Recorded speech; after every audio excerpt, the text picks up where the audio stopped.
ગુજરાત પ્રવાસી ન્યૂઝમાં આપનું હાર્દિક સ્વાગત છે। આજરોજ તારીખ 14/2/2024ના રોજ સાંજે 8 વાગે શાહીબાગ ડફનાળા સરદાર પટેલ ભવનથી શહીદ સ્મારક અમદાવાદ ખાતે સમાનતા ફાઉન્ડેશન દ્વારા પુલવામામાં શહીદ થયેલ પેરામિલિટરી CRPFના જવાનોને શ્રદ્ધાંજલિ આપી તથા મૌન પાળ્યું, પુષ્પાંજલિ અર્પિત કરી, કેન્ડલ સળગાવી તથા કેન્ડલ માર્ચ કર્યું। આ શ્રદ્ધાંજલિ કાર્યક્રમમાં પેરામિલિટરીના ગુજરાત પ્રમુખ શ્રી દીપેશભાઈ પટેલ, महामंत्री श्री तुलसीभाई, जोइंट सेक्रेटरी श्री वसंतभाई, समानता फाउंडेशन ना श्री दक्षेशभाई वाणिया, अर्पण क्रिश्चियन, अमृतलाल परमार, भरतभाई अग्रवाल, भाविन हीराकणी, ब्रिजेश पाठक, गिरीश टेकवानी, जितार्थ सोनी, सोमिल शाह, सागर पटेल, संतोष कुशवाह, निखिल राणपरा, रोहन शाह, जितेन्द्र शेखावत जेवा सभ्यों उपस्थित रहीने श्रद्धांजलि पाठवी हती। रिपोर्टर सर्वेश कथेरिया, गुजरात प्रवासी न्यूज, अमदावाद।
પેરામિલિટરીના જે પુલવામામાં શહીદ થયા છે એમના માટેનો શહીદીનો શ્રદ્ધાંજલિનો કાર્યક્રમ હતો। તો એમનું આમંત્રણ સ્વીકારી, આમંત્રણ લેવાનું જ ના હોય એટલે શ્રદ્ધાંજલિનો કાર્યક્રમ એટલે હું અહીંયા આગળ આવ્યો હતો અને વિશેષ હું એમનો આભાર માનું છું કે આજે સમતા ફાઉન્ડેશન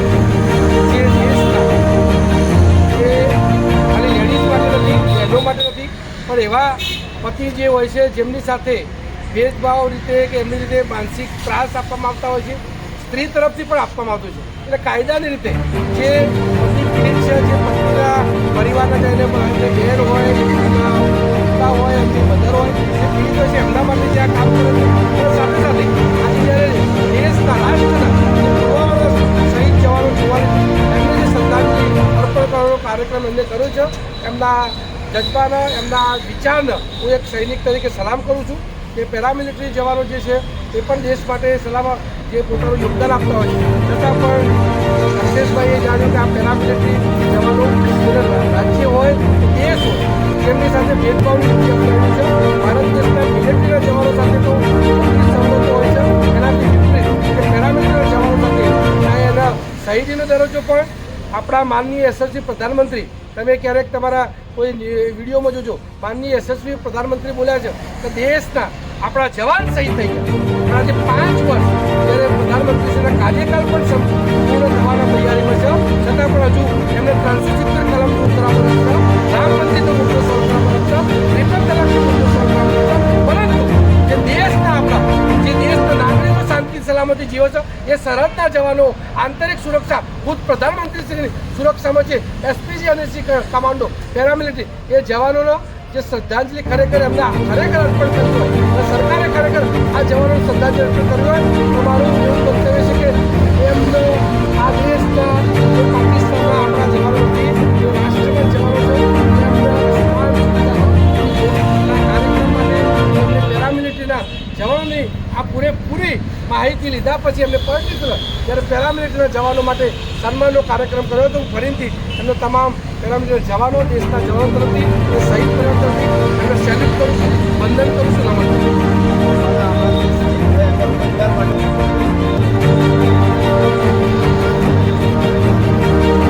સરકારનો કોઈ આક્ષેપ નથી આપેલો. પાછલી સરકાર આજની સરકાર ઉપર કે પાછલી સરકારને જે બી સરકાર હોય ચાહે કોંગ્રેસની હોય કે આજે બીજેપીની હોય મારું માત્ર એક જ કહેવું છે કે જે જવાનો છે એ રાષ્ટ્રના કામમાં કરે છે. આપણે તો એક એક્ઝામ્પલ આપું 1971 લડાઈ હતી તો શું પેરામિલિટરી જવાનો લડવા હતા કે એ ટાઈમે તત્કાલીન પ્રધાનમંત્રી શ્રીમતી ઇન્દિરા ગાંધી હતા 1999 કારકિર્દી તો પણ આપણા એ વખતે આપણા માનનીય પ્રધાનમંત્રી શ્રી અટલ બિહારી વાજપેયી સાહેબ હતા તો શું એ ટાઈમે પણ સૈન્યના ચાહે મિલિટરી હોય કે પેરામિલિટરી એને કોઈ પણ સરકાર સાથે લેવા દેવા નથી. એ માત્ર દેશ માટે રાષ્ટ્ર માટે પોતાના જીવનું પણ પ્રાણોની પણ જે અછાવર કરવાનું એ પાછી પાડી નથી કરતા. તમે જે પ્રશ્ન પૂછ્યો છે કે પેરામિલિટરી સાથે શું સરકારની નીતિ છે તો પેરામિલિટરી જે કહેવાય એના આજે ગુજરાતની વાત કરીશ દેશની વાત આપણે સાઈડ કરીએ ગુજરાતમાં 1 કરોડ કરે સરકારના નિર્ણય હું આવકારું છું વંદન કરું છું એમના આવકારના પરંતુ આ કલ્યાણ બોર્ડ નહીં હોવાના કારણે હજુ અમારી વચ્ચે એવા પરિવાર છે કે જે ગુજરાત સરકારે 1 લાખ આપ્યા હતા એ 1 લાખ પણ નથી મળ્યા. તો આ પેરામિલિટરી પરિવાર માટે માત્ર ને માત્ર કાગળ ઉપર એ વાતો જ ખાલી કહેવાય છે. રિયલી ગ્રાઉન્ડમાં જોઈએ તો પેરામિલિટરી પરિવાર આ તમામ લોકોથી વંચિત છે. આપણા માધ્યમથી કહેવા માંગે આ જે પરિવાર વંચિત છે એ પરિવાર વંચિત છે એમના બાળકો એમના શિક્ષણ એમના મધર ફાધર હોય આરોગ્યનો પ્રશ્ન હોય તમામ ક્ષેત્રે કોઈ પણ સુવિધા નથી. માત્ર ને માત્ર સરકાર તરફથી કાગળ ઉપર દેખાય છે. સૈનિક જ્યારે શહીદ થયા ફોટા પડાવવા બધા